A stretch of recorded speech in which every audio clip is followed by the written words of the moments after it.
So in order to take the Ricoh GR3x into manual mode, the first thing you have to do is to turn the mode dial here top right on your camera so that it is flush here with the M for manual. And you have to push this button here in order to turn the dial. You can see this is program mode, aperture priority, shutter priority.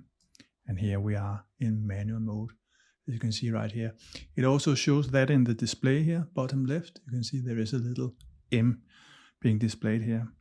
If you don't have the same display settings, you can hit the display button here, bottom right, and sort of toggle through different options. I will do this video with the most information displayed, but be aware that there are different options here, and you can configure this in the menu system. At the bottom of the screen, you have actually all your camera settings that you will need to control in manual mode. It's the ISO, it's the aperture, and then it's the shutter speed. And you control the aperture on the top of the camera. There is a wheel here. You can see it sits right there, just in front of the shutter button. There is a command wheel. And if you turn that one, you can see here at my left thumb, you're now changing the aperture. This one will go between f2.8 at its widest and then 16 at the most narrow. And you can actually see in the screen the effect of changing the aperture. You can see that it turns dark as I close it down. It's just like the iris of your eye. So the bigger the number is, the more you're closing down the aperture. The smaller the number is, the more you're opening it up. So that is the first thing to control in manual mode. The second thing is the shutter speed.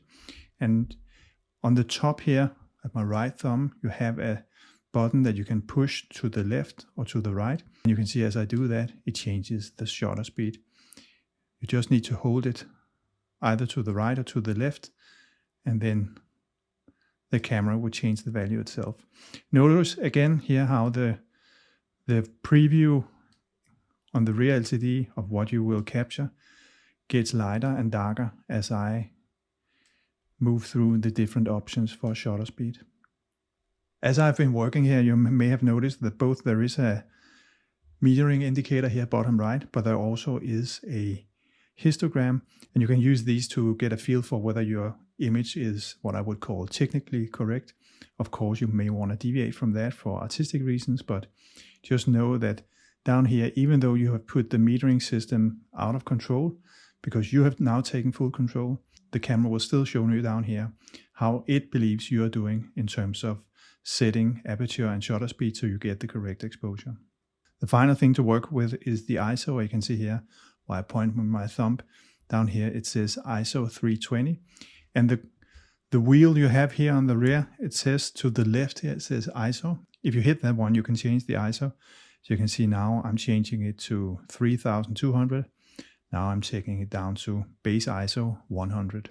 So that's the way you change the ISO. If you hit the function button here, you can see it says here on the screen FN and then ISO auto. If you hit that one, you can see down here in the middle it changes to ISO auto, and that means now the camera is selecting the ISO value, and that means you are shooting in, if not a semi-automatic, then a quarter automatic mode, because you are no longer in control of the ISO. But be mindful that the camera can only change the ISO, and it will do so in order to get the correct exposure here. So keep an eye on what ISO value the camera selects. Once you have set it, you can see here, if I, for instance, take the aperture and close it down to f16, you can see it goes up to ISO 1000. If I go the other way and open it up, 2.8, you can see I'm down at almost base ISO 125 in this case. You select between the two modes by hitting the FN button here. And you can see here, if you look at what it says down here, you can see now it says just ISO. If I hit it again, it says auto ISO. If I hit it again, it goes back to ISO. Let's say I have set the ISO to 2000 manually, and then I hit the function button. You can see now it jumps to ISO auto, and it selects 100. The camera selects 100, and then I go back again. So when you jump in and out of auto ISO, you will come back to the value you had selected prior to selecting auto ISO. If you go to the menu system, the exposure settings, that's the second menu next to the camera. And here I can go down and select ISO settings. And here I can, just like you did with the buttons that I showed you, you can select the value. But you can also set the limits to the camera so that it won't go beyond the limits that you set.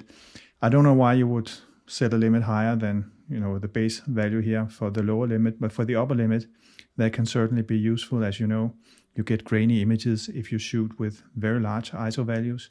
So maybe you want to limit this one. You can also set the minimum shutter speed so that the camera will not go lower than this when you're shooting in auto ISO mode. So the ISO settings you find in here. I think that may puzzle you is if you try to select exposure mode manual here, you can say the function is not available in current mode. And that's because you are in manual mode. So this exposure mode, that only is applicable if you're shooting in one of the user modes here. So if I take U1, for instance, and then go into the menu system again, you can see here now I can select between the 4 different modes: program mode, aperture priority, shutter priority, and manual mode. And that is what it's used for. So this menu item is actually blocked when you're shooting in manual mode. And that's why it's giving you that error message saying that the function is not available in current mode. Finally, I want to mention the metering mode. It's different ways that the camera can read the light in the scene. I get many questions related to whether this will change the available light, and it won't, but it will change the way that the camera sort of interprets the light.